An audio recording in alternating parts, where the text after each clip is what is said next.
இன்னுமே டித்வா புயல் ஏற்படுத்திட்டு போன பேரழிவுல இருந்து உயிரிழப்புகள் சொத்தழிவுகள் இருந்து கொஞ்சம் கூட மீண்டு வர முடியாத நிலைமையில இருக்கிற இலங்கை இப்ப இன்னொரு புயலை எதிர்கொள்ள போறதா வளிமண்டலவியல் திணைக்களத்தால இப்போ ஒரு எச்சரிக்கை விடுக்கப்பட்டிருக்குது. இப்ப நான் இந்த வீடியோ ஷூட் பண்ணி கொண்டிருக்கிற நேரம் ஜனவரி 8 மாலை 5 மணி. இந்த நேரம் வரைக்கும் வந்திருக்கக்கூடிய தகவல்களினுடைய அடிப்படையில் இலங்கையினுடைய தென்கிழக்கு திசையில பொத்துவில்ல இருந்து 250 கிலோமீட்டர் தொலைவில் கடலுக்குள்ள ஒரு காற்றழுத்த தாழ்வு மண்டலம் உருவாகி அது வலுப்பெற்று இப்ப இலங்கையை நோக்கி வந்து கொண்டிருக்குது. ஒரு புயலா உருவாகக்கூடிய அளவுக்கு அது வலுப்பெற்று இலங்கையை நோக்கி வந்து கொண்டிருக்குது. இலங்கையினுடைய ஹம்பாந்தோட்டை கல்முனை இடையால அந்த புயல் வந்து கரையை கடக்கிறதுக்கான வாய்ப்பு இருக்கிறதா ஒரு எச்சரிக்கையை இலங்கையினுடைய வளிமண்டலவியல் திணைக்களம் இப்ப விடுத்திருக்கிறார்கள். இலங்கையினுடைய அனைத்து கரையோர பகுதிகளில் இருக்கக்கூடிய மீனவர்களையும் யாருமே கடலுக்கு மீன்பிடிக்க போகணும்னு சொல்லி எச்சரிக்கை விடுக்கப்பட்டாச்சு. கடலினுடைய கொந்தளிப்புகள் கொஞ்சம் அதிகமாக இருக்கிறதா செய்திகள் வழியாக இருக்குது. அதே நேரத்தில் நாட்டுக்குள்ள ஆறுகளுக்கு பக்கத்தில் இருக்கக்கூடிய மக்கள், ஆறுகள் நீர்த்தேக்கங்களுக்கு பக்கத்தில் இருக்கக்கூடிய மக்களை அந்த பகுதிகளில் எச்சரிக்கையாகவும் சில ஆபத்தான இடங்கள் இருக்கக்கூடிய மக்களை கரையோரங்களை விட்டு வெளியேற சொல்லியும் ஒரு எச்சரிக்கை இலங்கைக்குள்ள விடுக்கப்பட்டிருக்குது. மணித்தியாலத்துக்கு 60 to 70 கிலோமீட்டர் வரைக்கும் காத்து வீசுறதுக்கான வாய்ப்பு இருக்கிறதாகவும் ஒரு பக்கமா செய்திகள் வழியாக இருக்குது. உண்மையிலேயே இந்த உருவாகி இருக்கக்கூடிய புயல் எப்பேற்பட்ட பாதிப்புகளை இலங்கைக்குள்ள ஏற்படுத்த போகுது. இது நாளைக்கு மட்டும் வந்துட்டு போகக்கூடிய புயல் கிடையாது. வருகிற 12ஆம் தேதி வரைக்கும் இதனுடைய தாக்கம் இலங்கைக்குள்ள இருக்குமென்ற மாதிரி ஒரு எச்சரிக்கையை வளிமண்டலவியல் திணைக்களமும் அதே மாதிரி யாழ்ப்பாணத்தினுடைய புவியியல் பேராசிரியர் நாகமுத்து பிரதீபராஜா அவரும் தன்னுடைய ஒரு ஆழமான ரிசர்ச்சை வந்து இப்போ ஃபேஸ்புக்கில் வெளியிட்டிருக்கிறார். ஸோ இது எல்லாத்தையுமே வச்சுக்கொண்டு எந்தெந்த பகுதிகளுக்கு மழை கிடைக்க போகுது, எந்தெந்த பகுதிகள் அதிகமான மழை கிடைக்கும், எந்தெந்த பகுதியினுடைய மக்கள் வந்து பாதுகாப்பாக இருக்கணும், அதே மாதிரி ஏற்கனவே இலங்கைக்குள்ள பேரழிவை ஏற்படுத்திட்டு போன டித்வா புயல் மாதிரி இது பேரழிவை ஏற்படுத்துமா என்ற தொடர்பான முழுமையான விவரத்தை தான் இந்த வீடியோவில் நான் உங்களுக்கு சொல்ல போகிறேன். இது எச்சரிக்கை கொடுக்கக்கூடிய ஒரு முக்கியமான வீடியோ தானே தவிர இது யாரையுமே பயப்படுத்துறதுக்காகவோ இல்லாட்டி கொஞ்சம் பணிக்காகிறதுக்காகவோ சொல்லக்கூடிய விடயம் கிடையாது. இது உண்மையாக இப்போ வெளியிடப்பட்டிருக்கக்கூடிய தரவுகளினுடைய அடிப்படையில் இன்றைய நாளில் நான் டேட்டையும் சொல்லிக் கொள்கிறேன். சில பேர் நீ டேட் சொல்லாமல் சொல்லும்போது எங்களுக்கு குழப்புதுன்னு சொல்கிறீங்க. ஜனவரி 8 இன்றைக்கு நான் அப்லோட் பண்ணுற வீடியோவில் இந்த விடயங்களை நான் உங்களோட பகிர்ந்து கொள்கிறேன். இந்த வீடியோவை நீங்கள் யூடியூப்பில் பார்த்து கொண்டிருப்பீங்க. யூடியூப்பில் ஜனவரி 8 இன்றைக்கு நைட்டே இந்த வீடியோ நான் அப்லோட் பண்ணிட்டேன்னு சொன்னால் ஓகே, அந்த டைமுக்கு வந்துட்டேன்னு சொன்னால் நீங்கள் பார்ப்பீங்க. அப்படி இல்லைன்னு சொன்னால் நாளைக்கு காலையில் தான் பப்ளிஷ் பண்ணுவேன். ஏன்னு சொன்னால் யூடியூப்ல சைட்ல இருந்து ஒரு பிரச்சனை இப்போ போய்கொண்டிருக்குது. நிறைய இலங்கைக்குள்ள இருக்கக்கூடிய அது மாதிரி இந்தியாவில் இருக்கக்கூடிய நிறைய யூடியூப் கிரியேட்டர்ஸ் வந்து இதை பார்த்துருப்பீங்க. ப்ரொசஸிங் செக்கிங் டிலே வந்து பயங்கரமாக யூடியூப்ல இருந்து இருக்குது. ஒரு வீடியோவை நாங்கள் பப்ளிஷ் பண்ணுறதுக்குள்ள போதும் ஆகிற அளவுக்கு தான் அந்த செக்கிங் டிலே வந்து போய்கொண்டிருக்குது.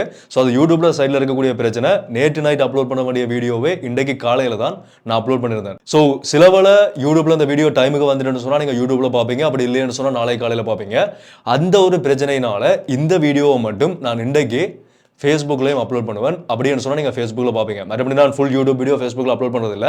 இது முக்கியமாக எல்லாருக்குமே தெரியப்படுத்த வேண்டிய வீடியோன்றபடியா நான் ஃபேஸ்புக்லையும் அப்லோட் பண்ணுறேன். முடிஞ்ச வரைக்கும் நீங்கள் எல்லாருமே இந்த வீடியோவை எல்லா இடத்துலையுமே ஷேர் பண்ணுங்கள். ஏற்கனவே உருவாக்கின மாதிரி இந்த பேரழிவிலிருந்து ஒரு பகுதி அளவாவது எங்களை நாங்கள் பாதுகாத்து கொள்றதுக்காக, மக்களுக்கான எச்சரிக்கை கொடுக்கறதுக்காக இந்த வீடியோவை முடிஞ்ச வரைக்கும் ஷேர் பண்ணுங்கள். ஓகே, என்ன படி உண்டா முதல்ல இருந்தே விரிவான உங்களுக்கு சொல்கிறேன். அனைவருக்கும் வணக்கம். நான் உங்கள் VK கரைகாலன்.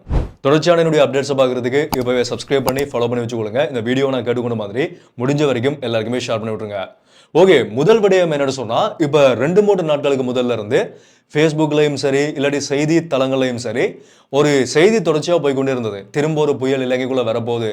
நானும் ஆரம்பத்தில் சில பேர் நினச்ச மாதிரி இது ஒரு பொய்யான விடயமாக இருக்கக்கூடும்னு சொல்லி தான் யோசிச்சிருந்தேன். ஆனால் இப்போ முக்கியமான சில புவியியல் ஆய்வாளர்கள், முக்கியமாக யாழ்ப்பாணத்தினுடைய நாகமுத்து பிரதீபராஜா அவர்கள் வெளியிட்டிருக்கக்கூடிய விடயங்கள், அதே மாதிரி வளிமண்டலவியல் திணைக்களத்தால் இன்றைக்கு வெளியிடப்படக்கூடிய அப்டேட்ஸ் வச்சு பார்க்கும்போது இலங்கையினுடைய தென்கிழக்கு பகுதியில் ஒரு காற்றழுத்த தாழ்வு மண்டலம் உருவாகி அது வலுப்பெற ஆரம்பிச்சிருக்குது. இலங்கையை நோக்கி வந்து கொண்டிருக்குது. நேற்றைய நாள் வந்த அப்டேட்டின் படி பார்க்க போனால் இலங்கையிலிருந்து 350 கிலோமீட்டர் தொலைவில் இருந்த அந்த காற்றழுத்த தாழ்வு மண்டலம் இப்போ இன்றைக்கு மதியம் 2 மணிக்கு வந்த அப்டேட்டை பார்க்கும்போது இலங்கையினுடைய பொத்துவில்ல இருந்து 250 கிலோமீட்டர் தொலைவில் தான் கடலுக்குள்ள நிலை கொண்டிருக்கிறதா ஒரு செய்தி வெளியாகிறது. அந்த காற்றழுத்த தாழ்வு மண்டலம் இலங்கையை நோக்கி வந்து கொண்டிருக்கக்கூடிய அந்த வேகத்தை வச்சுக்கொண்டு என்ன நேரத்துக்கு இலங்கையினுடைய கரையோரங்களை கடக்கலாம்னு சொல்லி வளிமண்டலவியல் திணைக்களத்தால எதிர்வு கூறப்பட்டிருக்குன்னு சொன்னா நாளை மாலை 5:30 மணிலிருந்து இரவு 11:30 இந்த நேரத்துக்குள்ள ஹம்பாந்தோட்டை மற்றும் கல்முனை ஆகிய இடங்களுக்கு இடையால இந்த காற்றழுத்த தாழ்வு மண்டலம் புயலா உருவாகி கரையோரங்களை கடக்கிறதுக்கான வாய்ப்பு இருக்கிறதா ஒரு எச்சரிக்கை இப்போ விடுக்கப்பட்டிருக்குது. ஏற்கனவே நான் ஆரம்பத்தில் சொன்ன மாதிரி இலங்கையினுடைய கரையோரங்கள் இந்த மீன் பிடிக்கக்கூடிய பகுதிகளில் இருக்கக்கூடிய மக்கள் எல்லாருக்குமே யாருமே கடலுக்கு மீன் பிடிக்க போகணும்னு சொல்லி எச்சரிக்கை விடுக்கப்பட்டாச்சு.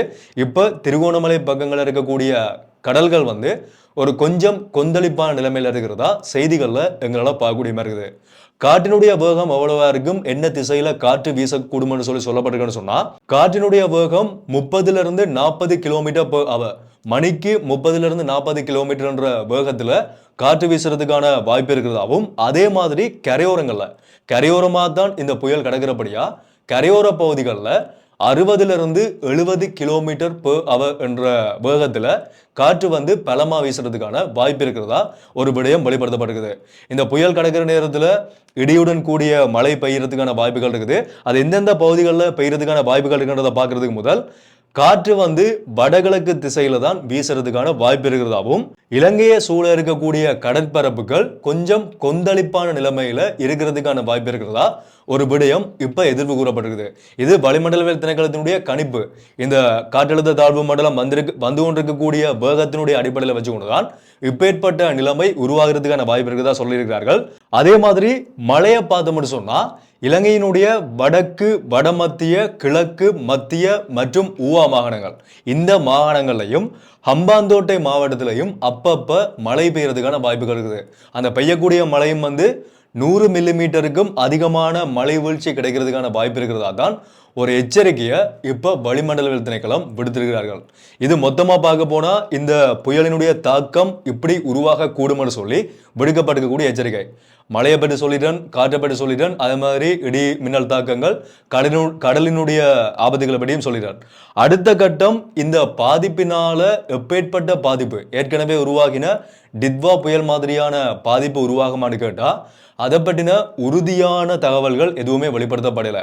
சரியா இப்படித்தான் மழை பெய்யும், இப்படித்தான் வெள்ளப்பெருக்கு ஏற்படும் சொல்லி எந்த விதமான தகவல்களுமே வெளிப்படுத்தப்படலை. ஆனா இதுல கவனிக்க வேண்டிய முக்கியமான ஒரு விடயம், நாளைக்கு 9ஆம் தேதி கரையை கடக்க போறதா எதிர்பார்க்கப்படக்கூடிய இந்த காற்றழுத்த தாழ்வு மண்டலம் சிலவேளை 12ஆம் தேதி வரைக்கும் இதன் தாக்கத்தை இலங்கைக்குள்ள ஏற்படுத்தும் என்ற மாதிரி ஒரு விடயம் சொல்லப்பட்டிருக்குது. 12ஆம் தேதி வரைக்கும் முக்கியமா இலங்கையினுடைய வடக்கு பகுதிகளுக்கு, யாழ்ப்பாணத்துக்கு மழை வீழ்ச்சியும் வெள்ளப்பெருக்கும் ஏற்படுறதுக்கான வாய்ப்பு இருக்கிறதா ஒரு விடயம் எதிர்ப்பு கூறப்பட்டிருக்குது. மக்களுக்கான ஒரு எச்சரிக்கைக்காக இதை கேட்கக்கூடிய மக்கள் வந்து கொஞ்சம் விழிப்புணர்வா இருங்கன்றதுக்காக தான் இந்த தகவல்கள் இப்போ வெளிப்படுத்தப்பட்டிருக்குது. அதே மாதிரி யாழ்ப்பாணத்தினுடைய புவியியல் துறை பேராசிரியர் நாகமுத்து பிரதீபராஜா அவர் வந்து நேற்று இரவு ஒரு 20 மணித்தியாலங்களுக்கு முதல் நேற்றிரவு எழுதின ஃபேஸ்புக் பதிவின் மூலம் அவர் சொல்லியிருக்கக்கூடிய விடயம் என்னன்னு சொன்னா, இந்த காற்றழுத்த தாழ்வு மண்டலம் வலுப்பெற ஆரம்பிச்சிருக்குது. அதாவது புயலா உருவாகிறதுக்கான வேகம் வந்து வலுப்பெற ஆரம்பிச்சிருக்குது. இது கரையை கடக்கும் போது அதிகமான மழை வீழ்ச்சி இலங்கையினுடைய பெரும்பாலான பகுதிகளுக்கு கிடைக்கும். ஏற்கனவே டிட்வா புயலால் ஏற்பட்ட மழை வீழ்ச்சி மாதிரியே ஒரு மழை வீழ்ச்சி ஏற்படுறதுக்கான வாய்ப்பு இருக்குது. ஸோ தயவு செய்து எல்லா மக்களுமே, எல்லா அதிகாரிகளுமே விழிப்புணர்வா இருந்து கொள்ளுங்கன்னு சொல்லி அவருடைய பக்கத்துல இருந்து ஒரு விடயத்தை வந்து ஒரு எச்சரிக்கையை வந்து மக்களுக்கு இப்போ விடுத்திருக்கிறார். ஸோ ஒட்டுமொத்தத்தில் பார்க்கும்போது டிட்வா புயல் ஏற்பட்ட மாதிரியான ஒரு புயல் தாக்கம் வந்து இலங்கைக்குள்ள உருவாகும் சொல்லப்பட்டிருக்குது. டிட்வா புயலினுடைய பேரழிவும் அதே மாதிரி மக்களினுடைய உயிரிழப்பு, இயற்கையினுடைய பேரழிவை யாராலுமே தடுக்க முடியாது.